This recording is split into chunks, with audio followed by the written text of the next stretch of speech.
Some words, shout out some words that describe the tone or spirit of using yes and in that third round.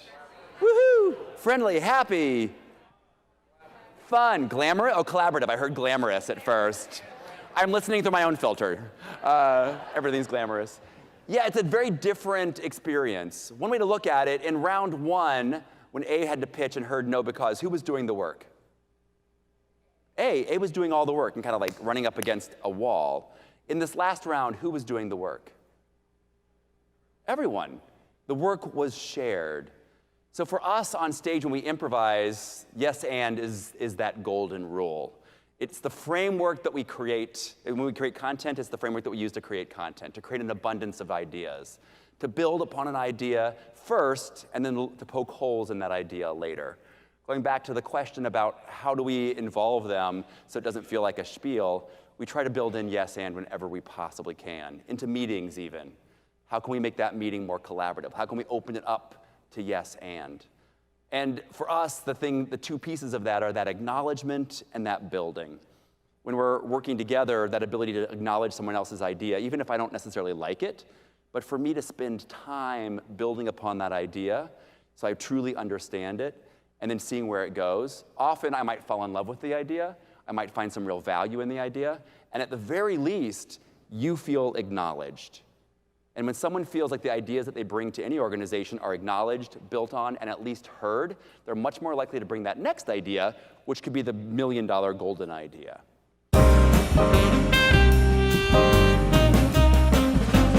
Zoom, brakes, bump, canyon jump, and oil slick. What's something else that a car might do? Crash. Good. So if someone shouts out car crash, what happens to our car? What do we do?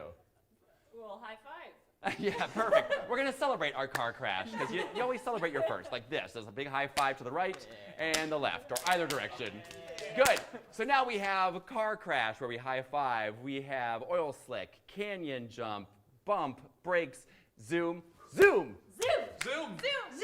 Zoom. Zoom. Bump. Oh, zoom. Zoom. Car crash. Hey!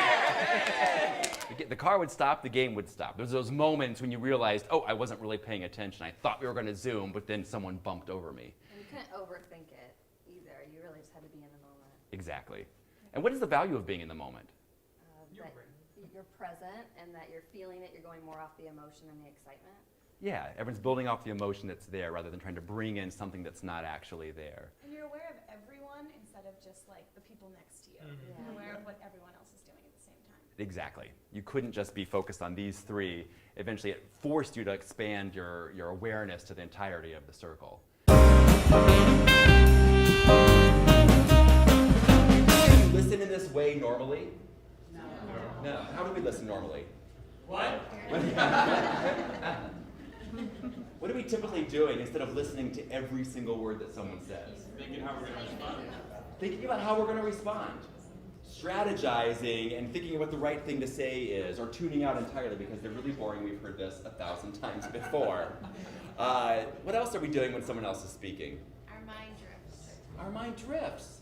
It's sort of this natural human agreement that we have to listen to you 50%. And we'll be okay with you listening to us 50% because we're going to listen to you 50%. On stage, we don't get to have that leisure. We have to listen impeccably.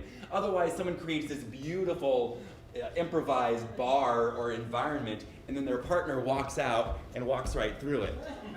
And in a heartbeat, we lose our credibility. We work a lot with the front desk staff at hotels, and they talk about it's not typically what the person is saying when they're there screaming, drenched and wet, not having a room to check into. It's not the things that they say, which are often offensive. It's typically that human need, the unspoken need that you can read if you really listen to everything. Can I get you a courtesy suite just so that you can change? And I bet in that time we'll probably have a room ready for you. Addressing the human need and listening to the entirety of it. So for us, we call this type of listening to understand, not just listening to respond. Once again, it's listening to understand, not just listening to respond to what the other person says. Not just like waiting and watching. You're talking about your vacation? Great, I've checked out already. I'm just waiting and watching so that I can tell you about my vacation. Your mouth is moving. I'm waiting for you to stop speaking, and boom. I've missed your great story and a real opportunity to work together. And maybe it goes a different direction than what I was anticipating, But that's what improvisation is all about. And we tell a study about a success, they focus on the company itself. Like, we did this, then we did this, then we allowed this to happen. But they're not the interesting hero. Who's the interesting hero in a case study? The customer, the client. Sometimes it's society. Sometimes it's some other element. We think there's so much more opportunity to be creative in how you locate the hero, even in talking about the future of the industry. So take about 30 seconds with your partner or partners and discuss who or what else could be the hero that you might focus on. Who or what is getting transformed? Who could you locate at the center of that story? And it could be a person, it could be kind of a population, it could be a demographic, it could be a country, it could be society, it could be the way that something is done, it could be a process, it could be a thing, it could be your shoe. I don't know, get creative. Who would you put at the center of it? And try to get creative. It's almost like taking the Wizard of Oz, putting the witch at the center of that story, and suddenly you've got the musical Wicked. You really find a different framework for that story, and that gives you access to an entirely different world of language. So talk with your partner who or what could be the central hero for the story about the future of the industry. And there's no wrong answers. Take about 30 seconds.